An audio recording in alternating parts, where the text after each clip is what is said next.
time so far? Who wants to talk about Aquaman? Please welcome to the stage, Jason Momoa!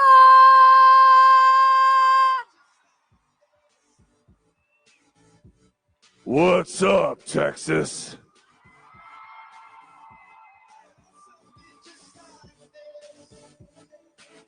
Welcome. All right, well, first of all, welcome to San Antonio. You guys glad he's here? Hi, everyone. Wow, I haven't done this in a while. Yeah. I'm a little shy right now, so I'll get over it. Don't be shy. Don't be shy. Listen, Okay. Aquaman, $1.5 billion.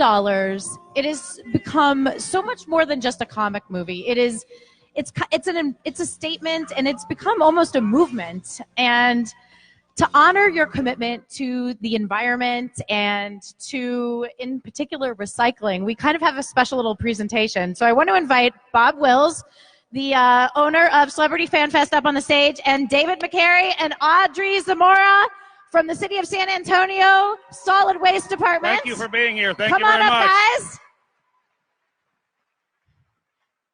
And David, I know you wanted to say a few words to Jason, so I'm going to give you that opportunity right now. All right. Hello, everyone.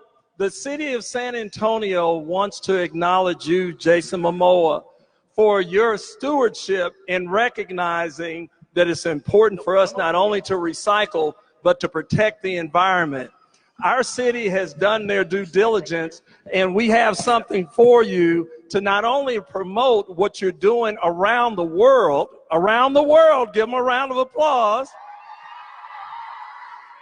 but you have to acknowledge this. I love this. In the city, you can see the brown cart means what goes to the landfill. So Jason is stiff-arming what goes to the landfill, and he's embracing the green cart, which is our organics cart, meaning giving it back to nature. All right, so he's a good, appreciate it. We're going to have him sign it.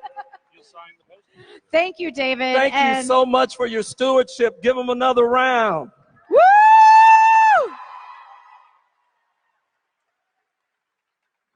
We also want to thank Fan Fest organizers for this opportunity, as well as Bob Wills. Thank you so much for the opportunity, and God bless you all. Thank you, David. Thank you, Jason, Audrey. And Jason, I want to thank you. congratulations. You were the very first guest that signed on for FanFest last year. And what everybody said, I polled them and said, who should we bring number one guest this year? And they said Jason Momoa. They didn't say any Avengers, didn't say anybody else. I polled everybody, and San Antonio truly loves you. And some people said, oh, don't bring him back the next year. I said, no, I'm bringing him back, and he's here. And thank you very much. Yeah, sorry. Thank you so much for having me back. Thank you very much. And this is beautiful. Thank you very much for doing that. Let's have a big round of applause for the San Antonio Department of Solid Waste and their recycling program.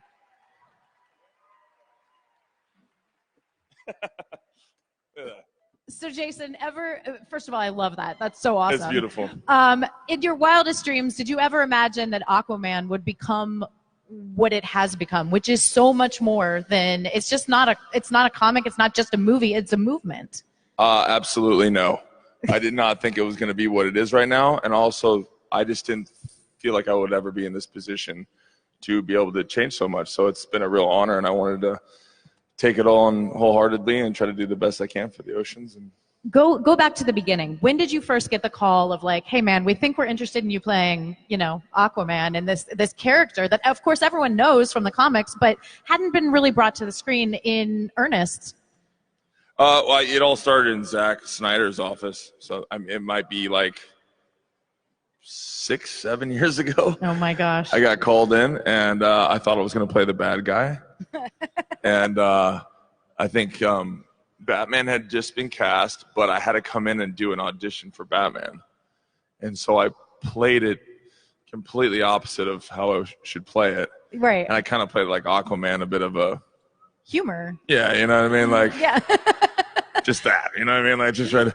And Zach really liked it, and then he had an idea, and he sat me down in his office, and he goes, I want to take your tattoos. I want to put them everywhere, and I want to like just told me the whole meaning of what Aquaman meant, but also to like the Polynesian culture. Right. Being right on. Just being able to represent our people. I mean, I was going to ask you, we can skip ahead then. So did you have the vision for the tattoos and the, you know, That like was how all, did that? That was all Zack Snyder. Really? That was from the genius mind of Snyder. Yeah. Well, what I love about it, and what I know you did bring to the character, is there is that sort of self-deprecating sense of humor that comes out. It's not, and I think that's why the messaging, the environmental messaging, can be listened to, is because it's done in sort of a relatable way. Would you sort of agree? Yeah, and it's not getting preached at you too. Yeah, right. Yeah, absolutely. I agree. Yeah. All right, we're going to open it up to questions. I know you guys are dying to talk to Jason. So there's mics in the aisles. If you guys want to line up, we will get through as many as we can. And while they're getting themselves organized, everyone here loves you. They love Aquaman. They love Game of Thrones too. What do you geek out about? What do you love? What do you watch? What are you into?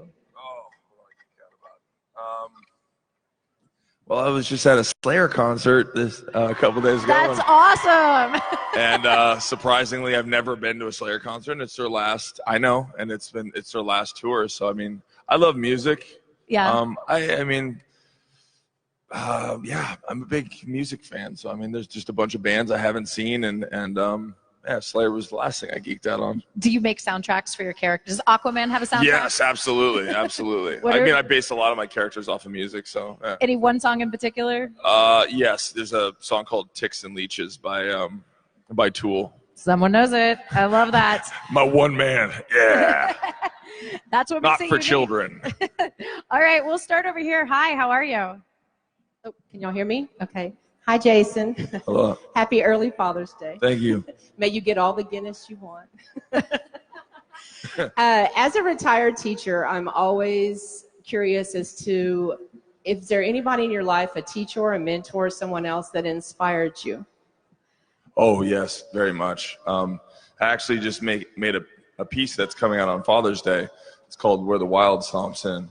And it really is kind of rooted in all the people that have inspired me. And I mean, that just comes down to, I wrote a post today just saying all the uncles and dads and fathers and friends who kind of inspire you to the man that I am now. And also to like my single mother who, I mean, just single, it's Happy Father's Day, but there's a lot of mothers that have to take on both roles. And so, you know, it's a beautiful time tomorrow to celebrate, you know, fathers and mothers. But yeah, I have pretty much everyone that's in my collection of humans are all my inspirations. And then there's many people outside of that, music, but that's kind of the thing you want to do. I'm very happy when people come up and they're like, "Oh, you inspire me." And it's the same way when I went to a Slayer concert. I'm like, "Dude, you were there for me when I needed you, and to act out and just listen to you." And so it's how we touch other people. You know what I mean? Thank you. Great question. When did you realize that you actually were going to be able to pursue a career in the arts and be successful? Oof. Well, both of my parents were artists, and I just feel like, I don't know, I just grew up being real creative, and I just had to go down that path. I don't know if success comes out of making money or like fame or anything like that, but I feel like truly devoting yourself to a craft and working at it and trying to do the best you can. For instance, like this thing I'm going to release tomorrow is something that I've had for 3 decades trying to make, and I've keep trying to learn to make this thing, and it's all the people around me that's helping me, fulfill the dreams that I've always wanted to do, and it's taken me 30 years to do it. So I think you can never stop. You just got to keep trying to do the things you love to do. It makes you happy, right? And you can't put a timeline on art. No, and it doesn't. It's not measured by money or fame at all. So it's just like personally feeling like you're accomplishing the goals that you want to accomplish. I can't wait to see it. Okay, yes. Hi. Next question. Hi, Jason. Hello. Momoa. It's really him. He's right here. Somebody pinch me, please. Thank you. My question is for the younger fan base that you've acquired as Aquaman, what is the one piece of knowledge you would like to pass on to your kids and your younger fan base? Oh, on the spot. Sorry. It could be knowledge or piece of advice, really, right? In any arena. Yeah? Yes. Yeah. Especially for that, of the love of the ocean that you have perhaps maybe on our environment. Yeah, I mean, I'm definitely trying to lead through, some of the choices that I make, but I also make bad choices too, because I'm human. So I think the biggest thing that I would love to, for my children to learn is that I just want them to follow their hearts and follow things that are going to make them happy and that they're passionate about. I don't like forcing them into certain things, so just trying to let them find their own creative path, and whether that be standing up for the environment or becoming, anything. I just want them to follow their hearts. So, I mean, that's great advice. Follow your heart. I love it. Thank you. Texas loves you. They do. I'm stoked. Thanks, obviously with Aquaman, a huge part of the movie was filmed, or it needs to appear that it's filmed underwater. What was that process like, acting with all the rigs and all the special effects? And can you kind of describe how that worked? Yeah, it's like a giant giving you a massive wedgie. All the time. Yes, and them just holding you up by your underpants and like floating you around. So it's very snug in certain places. And was there one particular... Rather uncomfortable. Yeah. Was there one particular scene... And then you have to act like it's comfortable. Right, like it's no big deal. Yeah. Like, one particular scene that was what you would say maybe the hardest, was it a fight scene, or was it just the general underwater stuff that was probably the most difficult? Yeah, the underwater stuff's pretty hard. I mean, we're in these rigs and you're supposed to act naturally. I feel like Amber gets the award because she's like in high heels and a suit that's tighter than mine, and the hair and the makeup, and like she really deserves an award for her performance. Hi. Hi, Jason. Hi. First, I want to say that Lisa is a very, very lucky woman to have you. I'm a very lucky man. Yeah. So cheers, thanks. You guys are a great couple. Yes. I'm gonna keep her. The question I have is a kind of a different question that I haven't seen anyone ask. My question is how does your Hawaiian culture influence your personal and parenting style?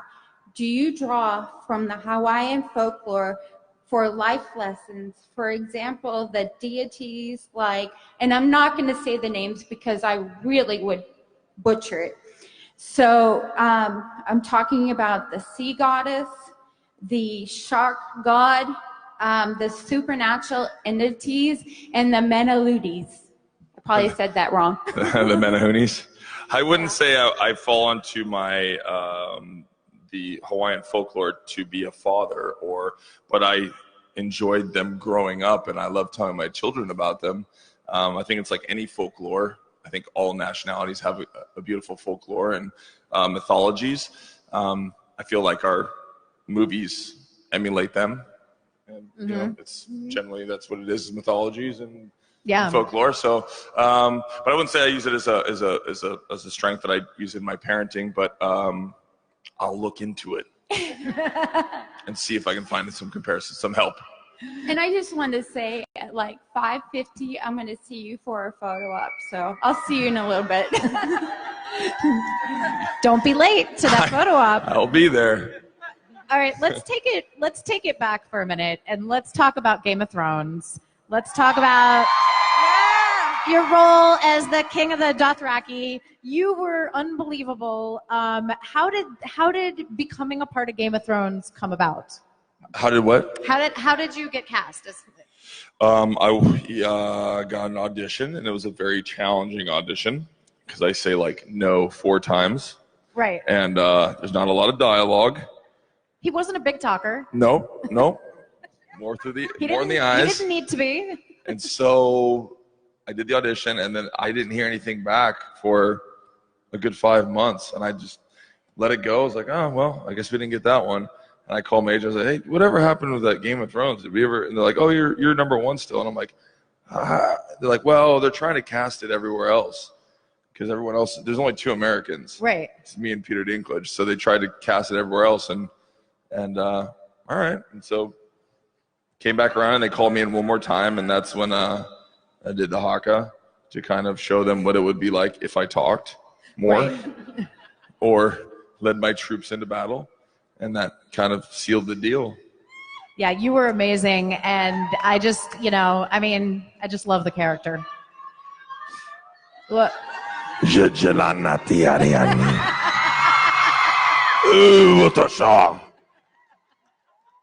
you. Hi. Hi. Hi, Jason. Hi. That's the funny thing, going from like, to like, hi, how are you? He's back. I'm well. Game of Thrones related question, so yay. As a Game of Thrones fan yourself, and thank you for your reaction video, by the way. I know. That was Shouldn't have posted that. That was good. But I'm human. Still, did you have any fan theories or storylines you believed or still cling to? I did, and I was totally wrong. And yeah. And what was your number one most unanswered question now that it's all done? Oh, that's hard. Yeah, I don't know. I feel like it's all answered, and anything that's not answered, I don't really care. Because my girl got stabbed in the stomach. I know. It was bullshit. I love it, and it needed to end that way. I don't want to talk about it. It's tough. It's tough to wrap up. It's tough to talk about. They're all my friends, and I love them, and it's just a show. But I'm like, I get so passionate about it. It was more than a show. Just like Aquaman, though, the Game of Thrones was unprecedented. The way the story was presented, what HBO did with the episodes, how they were released, the cinematic, It's also vision. sad it's not going to be on anymore.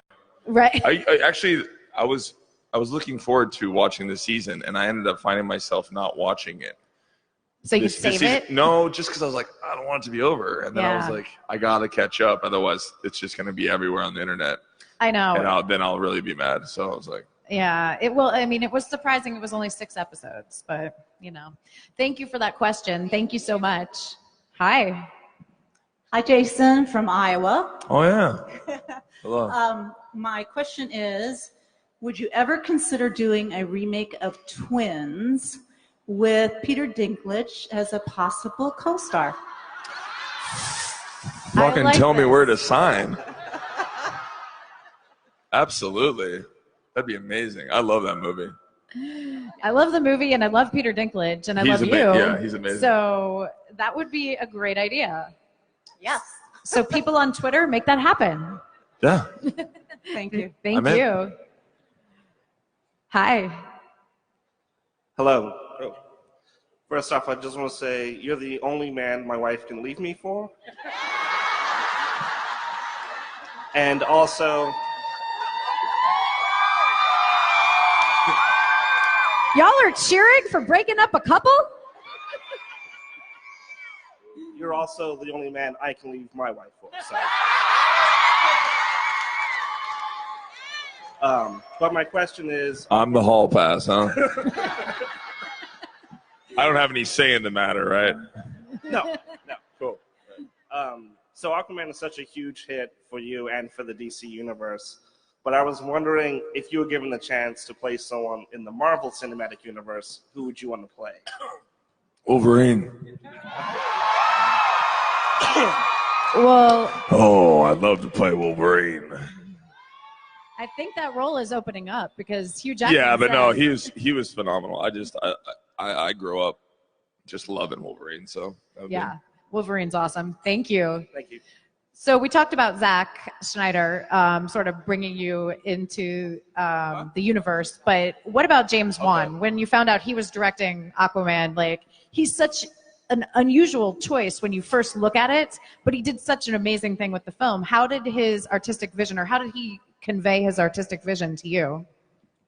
I mean, James comes in very prepared. So, I mean, he had the whole world built and drawn out to show me. And obviously Warner Brothers loves them. So before, when he was pulled onto the film, he had everything already drawn up, and I got to see the world. And obviously coming from horror, I feel like that that suspense storytelling would be beautiful in something like this in this world. So yeah, and then we just got along very well. I mean, we're both him being half breed from Australia, and I being Hawaiian but raised in Iowa. Right. It kind of fit really well for us. Yeah, absolutely. You each had like 1 foot in 2 worlds. Yeah. Just like the character. Just like the character. Hi. Hello, Jason. Hey, bro. What's up? It's going good. Welcome back to San Antonio. Thank you. I'm a little nervous. Sorry.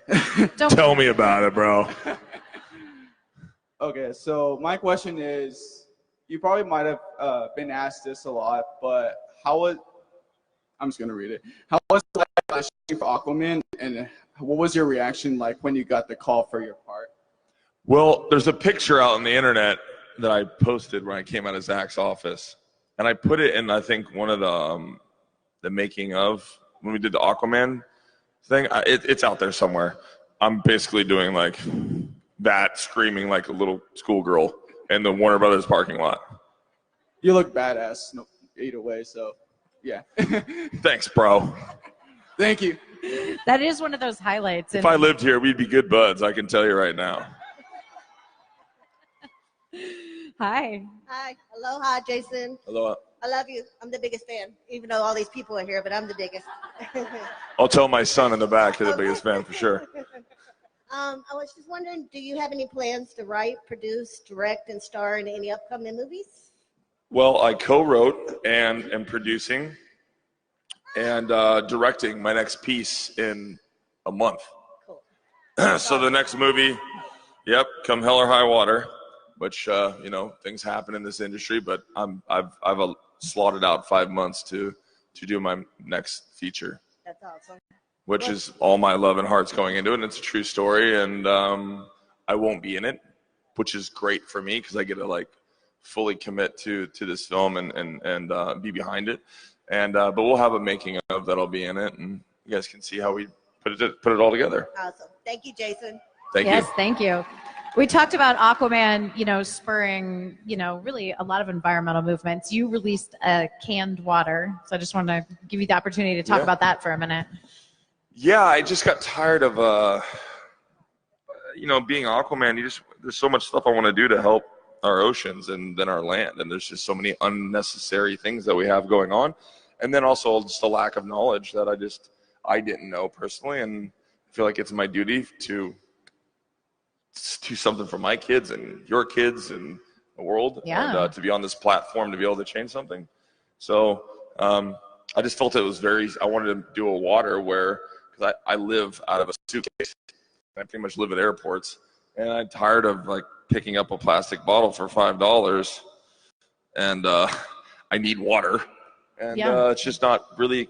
You have to dump it out before you get through, and it's just a really scam. I hate it.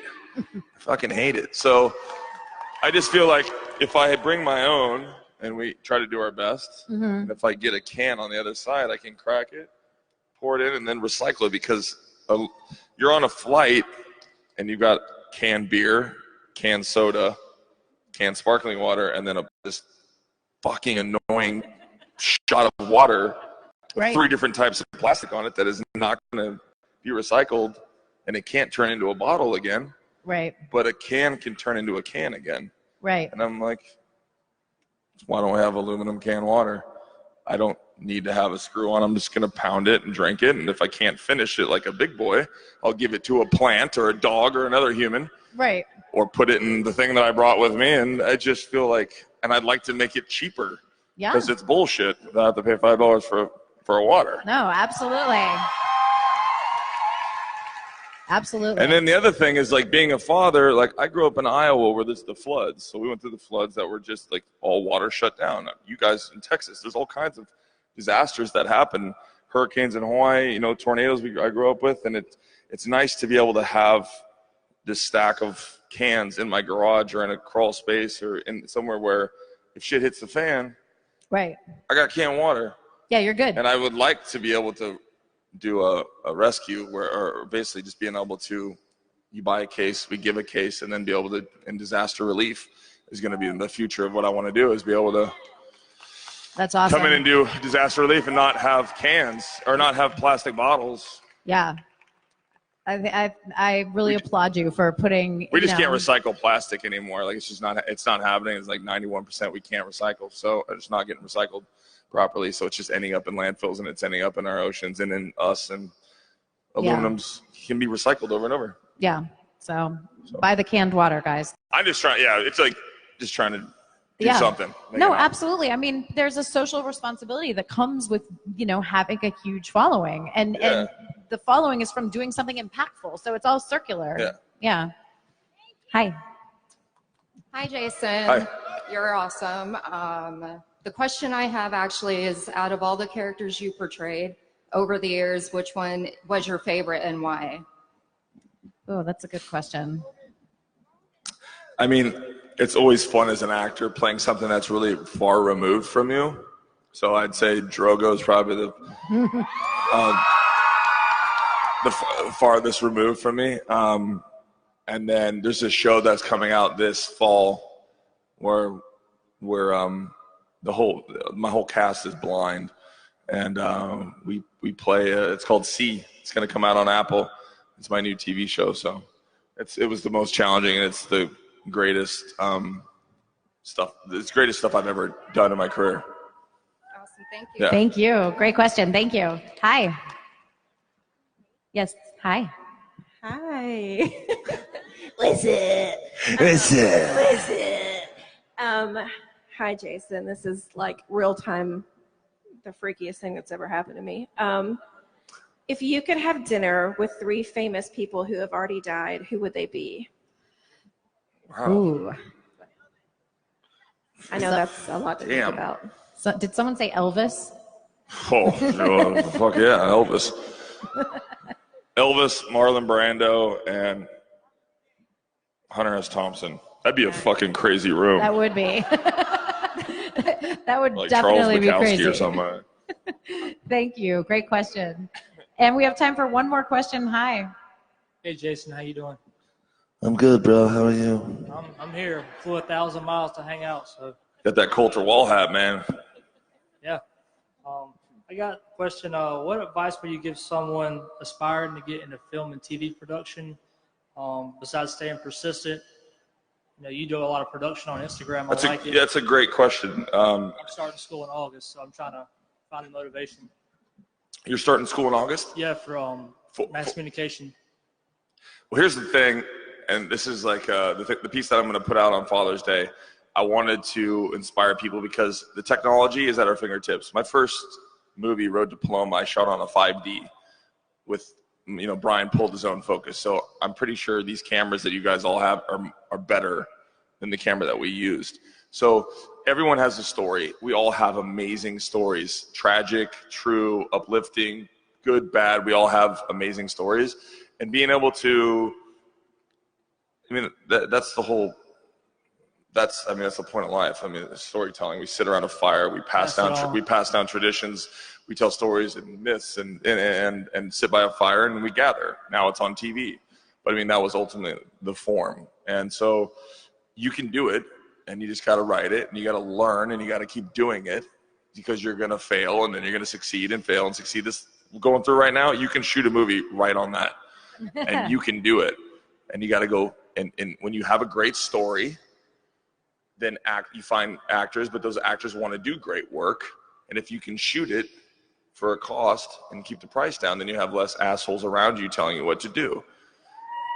And now we have YouTube channel. We have all these different platforms to get it out on. And that's how you start growing and start making it, and you start honing in your craft. So it's completely accessible, and you just got to keep working at it and go out and do it and learn and watch this. I made a couple of making of that. I love being able to pass that down to people, because that's how I started. Like, I started directing because I couldn't get work after Game of Thrones. Like, no one thought I spoke English. It's no fucking joke. I needed to put food on the table, and I wrote Road to Paloma while I was on, like, in between playing Drogo, and I had to sell my car to make a little trailer to go with the script, and then we barely got enough money, and I made Road to Paloma, and then that got me Red Road, which was like barely just hanging on by a thread. And most people think, oh, you made it and all that shit. I'm like, dude, I was the guy on the street begging for money. I was in more debt and had no money. I was writing to fucking save my family. And it's not easy. And you got to just keep at it. And you just got to be passionate about it, you know? Thank you. Happy Yeah, you're welcome. Thank you. Good luck to you, by the way. And Jason, you're so awesome. Thank you so much for taking the time. Thank you for being an inspiration. And thank you for being here this weekend. Did you guys enjoy this? One more big round of applause for Jason Momoa. Thank you, everyone.